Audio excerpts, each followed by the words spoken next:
우리 함께 보실 말씀 에스더 4장 14절 말씀입니다. 에스더 4장 14절 말씀입니다. 우리 다 찾으신 줄 알고 한 목소리로 봉독해 올리겠습니다. 이때 내가 만일 잠잠하여 말이 없으면 유다인은 다른 데로 말미암아 노임과 구원을 얻으려니와 너와 내 아버지 집은 멸망하리라. 내가 왕후의 자리를 얻은 것이 이때를 위함이 아닌지 누가 알겠느냐 하니. 아멘. 에스더는 실제로 역사 가운데 일어난 일들을 우리에게 전해주고 있는 훌륭한 문학작품입니다. 문학작품에는 이야기의 흐름과 구조가 있습니다.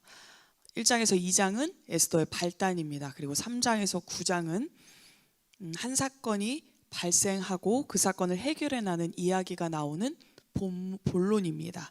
그리고 10장은 결론입니다. 그럼 전반부 2장 내용을 좀 살펴보면 좋겠는데, 2장에서 에스더가 왕으로 세워집니다.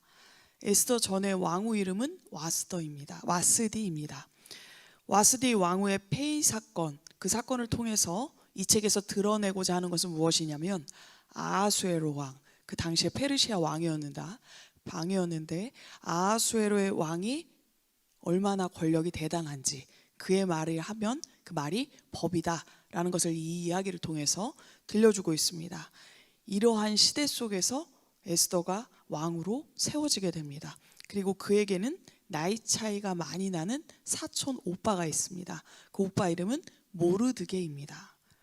모르드게는 베냐민 지파였는데 그는 왕의 암살 음모를 알게 됩니다. 그리고 그 음모를 에스더에게 전합니다. 그리고 에스더는 왕에게 이 일을 고하죠. 그리고 이 일로 인해서 모르드게는 궁중일기에 기록되는 사람으로까지 세워지게 됩니다. 이거 다 아는 이야기죠? 지금 계속 보고 계시죠? 에스더서는 에스더와 모르드게가 어떻게, 왜 유력한 지위에 오르게 되었는지, 유력한 지위를 통해서 그들은 주님을 위해서 무슨 일을 감당하게 되었는지 이야기해 주는 겁니다. 그렇다면 우리가 어떻게, 왜 유력한 지위에 오르게 되었는지, 그리고 무슨 일을 감당하게 되었는지, 그것이 바로 이 책에서 전해주고자 하는 메시지겠죠.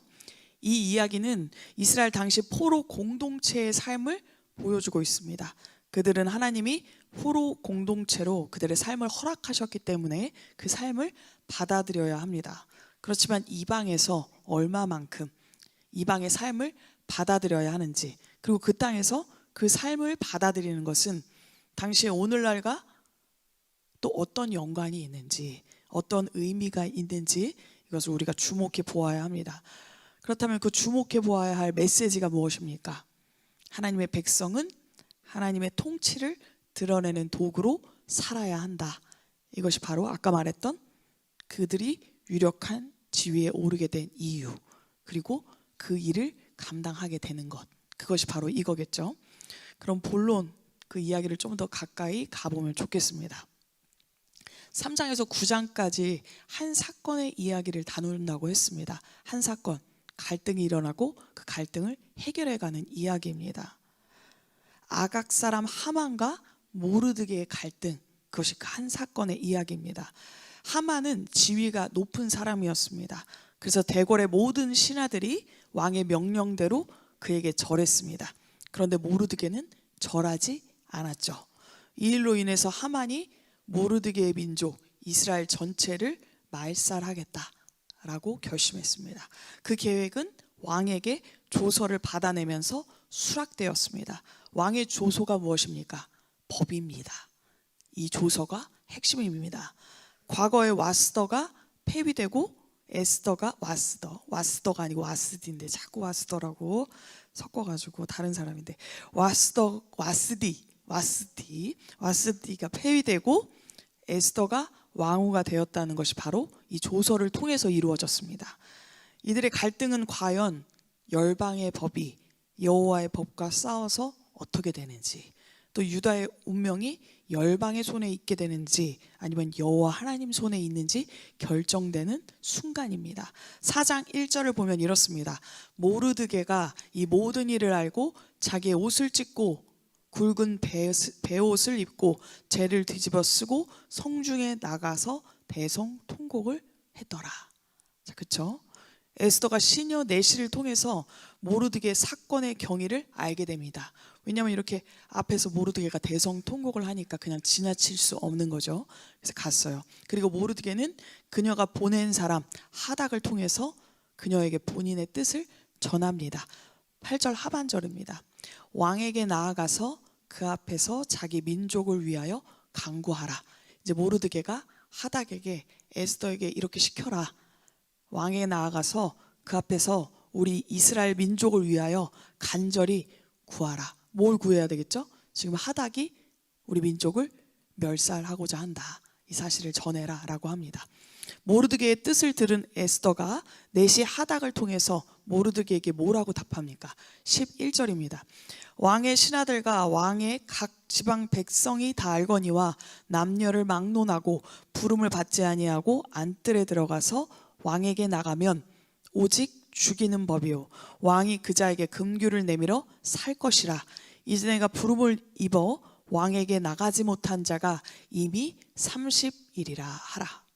무슨 말입니까? 왕이 부르지도 않았는데 왕에게 나갔을 때 큰일이 일어난다. 무슨 일일까요? 죽임을 당할 수도 있다. 근데 왕이 금규를 내밀면 산다. 그런데 금규를 내밀까요? 안 내밀까요? 이 상황으로 보아하면 이래요. 참고로 이 왕이 에스더를 부르지 않은 지 30일이나 됐어요. 그렇다면 아마도 왕이 에스더에 대한 애정이 5년 정도 되니까 식었을 거다라고 우리가 짐작해 볼 수 있는데, 그러므로 이 시국에 내가 왕한테 부르지도 않았는데 나아갔다가는 아마 법대로 죽을 일이 확실하다라는 것을 이제 자기 상황을 모르드게에게 토로하는 거죠. 그랬더니 모르드게가 뭐라고 대답합니까? 13절 하반절과 14절에 이렇게 기록되어 있습니다. 너는 왕궁에 있으니 모든 유다인 중에 홀로 목숨을 건지리라 생각하지 말라. 지금 에스더가 하는 행동이 홀로 목숨을 건지리라 하는 생각이다라는 거죠. 이때 네가 만일 잠잠하여 말이 없으면, 내가 시키는 대로 안 한다면 유다인은 다른 데로 말미암아 노임과 구원을 얻으려니와 너와 내 아버지 집은 멸망하리라. 네가 왕후의 자리를 얻은 것이 이때를 위함이 아닌지 누가 알겠느냐. 이 대목은 에스더에서 하나님의 구원의 통치가 분명하게 드러나는 구절입니다.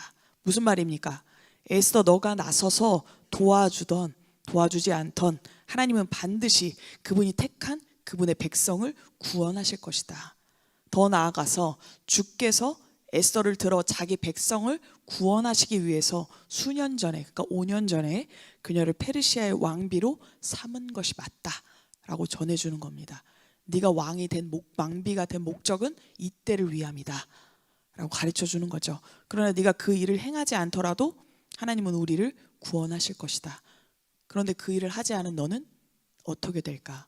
멸망할 것이다, 이 얘기하는 거죠. 모르드게의 말을 에스더가 전해 듣고 어떻게 결심합니까? 16절입니다. 여기서 당신은 모르드게입니다. 당신은 가서 수산에 있는 유다인을 다 모으고 나를 위하여 금식하되 밤낮 3일을 먹지도 말고 마시지도 마소서. 나도 나의 시녀와 더불어 이렇게 금식한 후에 규례를 어기고 왕에게 나아가리니 죽으면 죽으리라. 지금 모르드게와 에스더는 왕이 아니라 하나님의 구원의 통치를 의지하고 있습니다. 모르드게는 지금 하나님이 이스라엘 백성을 통해서 이루시고자 하시는 구원의 통치에 토대를 두고 나아가고 있다는 말입니다. 왕의 법에 삶의 토대를 두었던 에스더도 이 지점을 통해서 다시 하나님의 구원의 통치에 토대를 두는 사람으로 변화됐습니다. 여러분, 에스더의 주제가 무엇입니까? 구원입니다. 바벨론에 사로잡혀와 살던 옛 유다 왕국의 상류층에게 페르시아 왕 고레스가 주전 538년 다시 고향으로 돌아가도록 허락했을 때, 이때 이 기회를 포착해서 다시 유대 땅으로 돌아가는 사람들이 모두 다가 아닙니다. 일부분이었어요. 그 후에 수년 동안에도 크고 작은 무리들이 다시 유다와 예루살렘으로 돌아갔습니다. 그러니까 남은 사람이 여전히 아직 이방 땅에 존재하고 있죠. 에스더는 그 여전히 이방 땅에 존재하고 있는 사람들에 관한 이야기입니다. 이들이 외국에서 얼마나 박해를 받고 있었는지 그들의 상황을 보여주고 있습니다. 그들은 자신의 종교와 전통을 고수했기 때문에, 그들의 종교와 전통이 뭐죠? 여호와 하나님을 믿는 것입니다. 그것을 고수했기 때문에 어디서든 남의 눈에 띄었고 주변 사람들의 반발을 불러 일으켰습니다. 처음에는 그저 감정적으로 이들을 거부하던 사람이 나중에는 이들을 뿌리를 뽑겠다고 하고 혹독하게 박해하는 일들이 자주자주 생겨나게 되었습니다. 이런 풍토에서 유다인들 가운데 복수하려는 마음이 세워졌고 살아남으려는 의지가 더 강해졌습니다. 적개심이 가득 찬 주변 환경에 둘러싸인 이 작은 민족에게 구원의 희망이 있었을까요? 없었을 겁니다. 그런데 중요한 것은 이러한 상황은 이때만이 아니라 이미 전부터 이들은 이렇게 힘든 상황 속에서 있어 왔고 그 뒤로도 그랬습니다. 이들의 전 역사가 그랬다 이 말입니다. 에스더는 이런 끝도 없는 절망적인 상황에 부딪혀 세상의 모든 통치자들 뒤에서 자기의 계획을 이루어 가시는 하나님을 보여주고 있습니다. 에스더서에는 중요한 게 뭐냐면 여호와 하나님의 명시적으로 드러나 있는 구절이 단 한 구절도 없습니다. 다시 말하면 에스더를 읽어보면 여호와 하나님 이런 단어가 없어요. 하지만 그분의 구원의 섭리를 우리가 어떤 책보다도 강하게 느낄 수 있습니다. 우리의 삶도 마찬가지입니다. 영적인 눈을 열어서 우리의 삶을 예민하게 들여다본다면 우리 안에 일어나는 크고 작은 사건을 다루시고 일하시는 하나님의 섭리를 우리는 강하게 느낄 수 있습니다.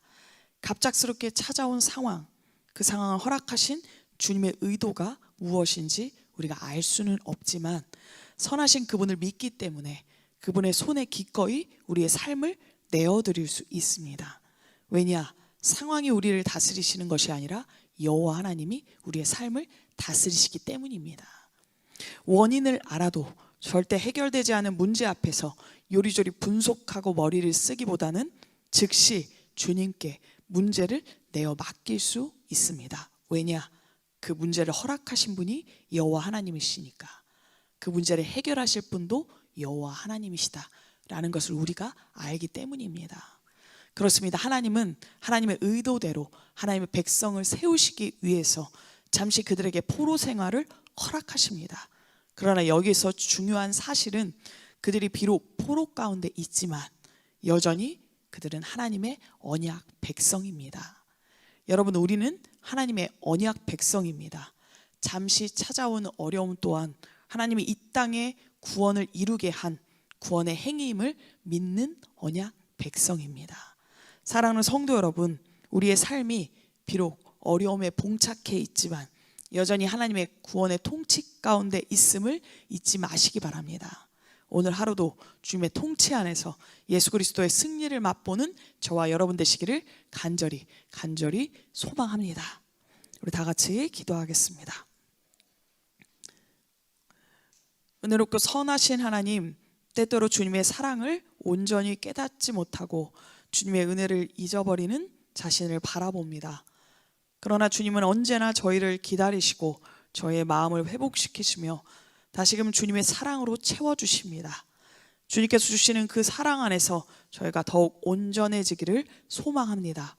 세상이 흔들리고 어려운 상황에 처할 때에도 주님의 변함없는 사랑이 저희의 삶을 붙들고 계심을 고백하며 주님의 품 안에서 평안을 얻는 자로 살게 하여 주시옵소서.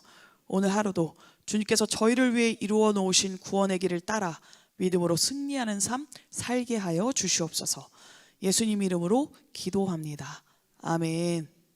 하늘에 계신 우리 아버지여, 이름이 거룩히 여김을 받으시오며 나라가 임하시오며 뜻이 하늘에서 이루어진 것 같이 땅에서도 이루어지이다. 오늘 우리에게 일용할 양식을 주시옵고 우리가 우리에게 죄 지은 자를 사하여 준 것 같이 우리 죄를 사하여 주시옵고 우리를 시험에 들게 하지 마시옵고 다만 악에서 구하시옵소서. 나라와 권세와 영광이 아버지께 영원히 있사옵나이다. 아멘. 이 시간에는 오늘 우리에게 주신 말씀 붙잡고 그리고 교회 위에서, 나라 위에서, 가정 위에서 우리 주님의 이름 한번 크게 부르짖고 다 같이 통성으로 기도하겠습니다. 주여!